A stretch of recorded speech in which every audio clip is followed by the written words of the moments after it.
Olá! Hoje começa o primeiro episódio do podcast Mente em Travessia.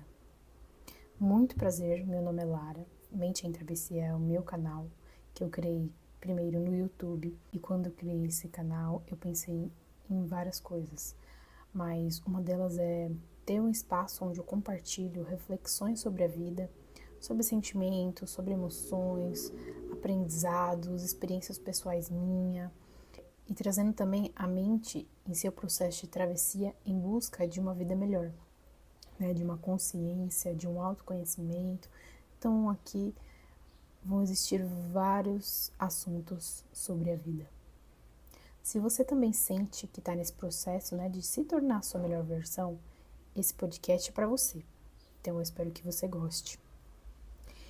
E o nosso primeiro episódio de hoje, primeiro episódio do podcast Mente em Travessia, é sobre sentimentos e emoções. Como usar isso ao meu favor, ao seu favor.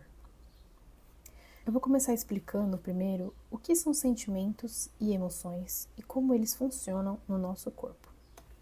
As emoções, elas são reações automáticas do nosso organismo, né, diante de algo que aconteceu agora, ou algo que é percebido pelo nosso cérebro como importante. Então, as emoções, elas acontecem antes de um pensamento racional. Elas são rápidas, intensas e automáticas. Um exemplo. Vamos supor que você está em casa, deitado, e aí vai e ouve um barulho alto de repente, lá na rua. Seu coração acelera, né? Seu corpo ele começa a ficar tenso e você se assusta com o barulho, porque ele é muito alto. Isso é uma emoção automática. A emoção que você tem inicialmente é o medo, né, o susto. O medo é uma emoção primária e instintiva, onde o nosso cérebro ele capta, né, um possível perigo. Então esse barulho alto e de repente o nosso cérebro entende que isso é um perigo. Outras emoções primárias pode ser a alegria, a tristeza, o medo, a raiva, o nojo, a surpresa. Outro exemplo disso, de uma emoção automática, vamos supor que alguém te conta uma notícia inesperada, tipo, tô grávida. Qual que é a sua primeira reação? A primeira reação, geralmente, é ficar surpresa. Às vezes, abre até a boca assim, tô chocada. Isso é uma emoção automática. Ela não pede permissão para acontecer, ela simplesmente acontece. Já o sentimento, eles são basicamente a interpretação consciente dessa emoção que aconteceu. E o sentimento ele surge quando o nosso cérebro pensa sobre a emoção que ocorreu. O sentimento, eles duram mais tempo e eles são menos intensos do que a emoção. Ele envolve a memória, ele envolve também a experiência e também a sua história de vida. Ele sim depende da nossa consciência. Ele não é automático, na maioria das vezes, como as emoções. Então, usando o exemplo do barulho alto do nada, depois do susto que você levou, que foi a emoção, né, a resposta automática do nosso organismo, você começa a raciocinar e pensar: caraca, que susto foi isso que eu levei, né? O que será que aconteceu? Aí pode vir várias inseguranças e você começa a pensar várias coisas. E aí, esse estado prolongado de insegurança é um sentimento. Esse sentimento de insegurança, ele pode até tirar seu sono. Se você, por exemplo, estava deitada para dormir, porque pode vir à tona vários pensamentos. Então, vamos supor que aconteceu um episódio como esse, há um tempo atrás. E você ouviu um barulho muito alto, depois de uma chuva forte, que acontece aqui muito em São Paulo. E aí, queima o disjuntor, aí as pessoas às vezes ficam horas ou dias sem luz. Aí vamos supor que teve uma vez que você ficou 3 dias sem luz, depois de um estrondo desse, né, que você ouviu. Você começa a lembrar o caos que foi ficar 3 dias sem luz, estragou as coisas da geladeira, você ficou 3 dias tomando banho gelado, você ficou com muita raiva da Enel, né, que aqui em São Paulo é Enel. Enfim, aquela emoção inicial pode gerar esse caos de sentimento dentro de você, porque mistura algo que você passou, algo que aconteceu com você, né? Uma experiência pessoal. Você pode até perder o sono, né? Você estava prestes a dormir e perde o sono por conta desses sentimentos que você ficou remoendo.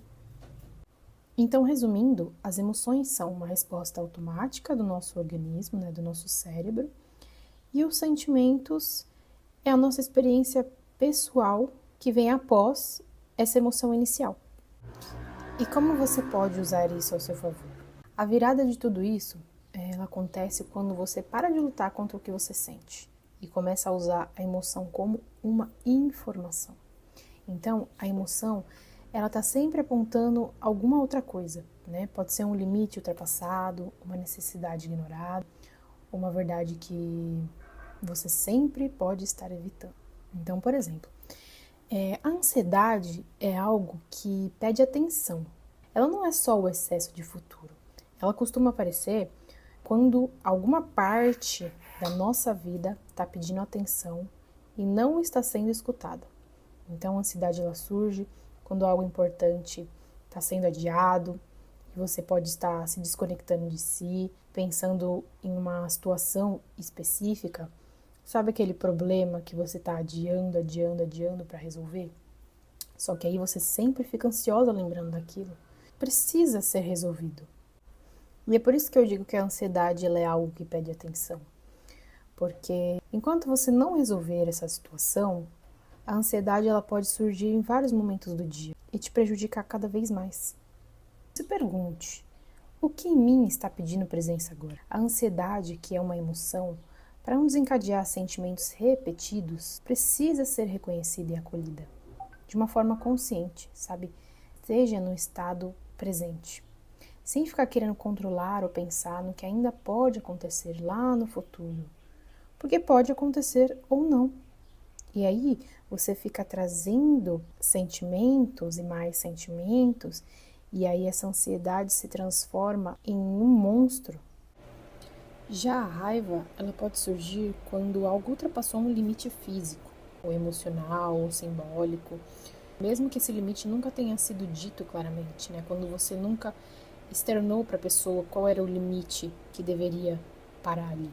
Então, por exemplo, quando você diz sim, querendo dizer não, quando as suas necessidades são ignoradas, quando você se anula para manter a paz, né? Aquele famoso deixa para lá, com muita frequência, tudo isso é ultrapassar o limite.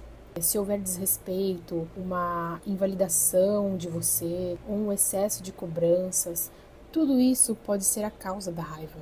Então se pergunte, que limite meu está sendo ultrapassado agora? Que limite meu está sendo ultrapassado por essa pessoa?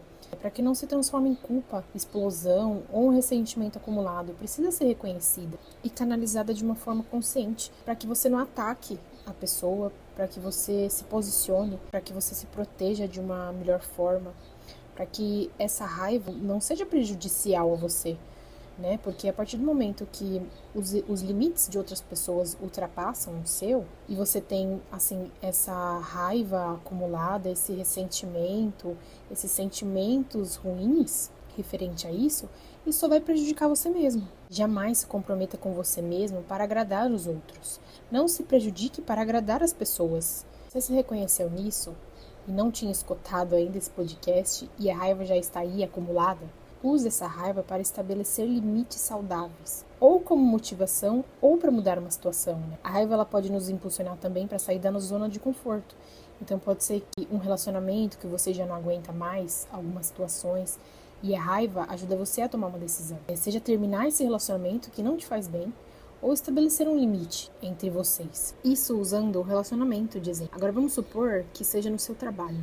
Então você tem um gestor onde ele te cobra demais e você sente que tem uma perseguição, que não é uma cobrança normal, tem uma perseguição por trás disso. E a raiva que você tem disso, né, a raiva que você tem e não aguenta mais essa situação, ela te ajuda a sair disso. Seja conversando com o superior sobre isso, ou seja estabelecendo um limite do tipo, eu sei a minha função, você não precisa ficar o tempo todo no meu pé, eu estou dando o meu máximo, né? Você falando isso para esse gestor. Ou então saindo disso mesmo, porque ciclos se encerram.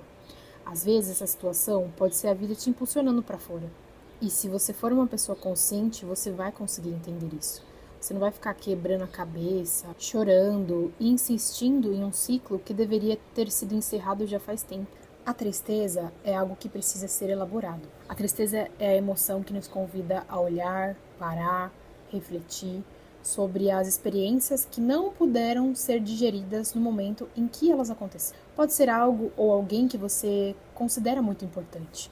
Pode ser uma expectativa que não se cumpriu, um ciclo que se encerrou, e isso faz parte da vida. Nenhuma pessoa ou situação é para sempre.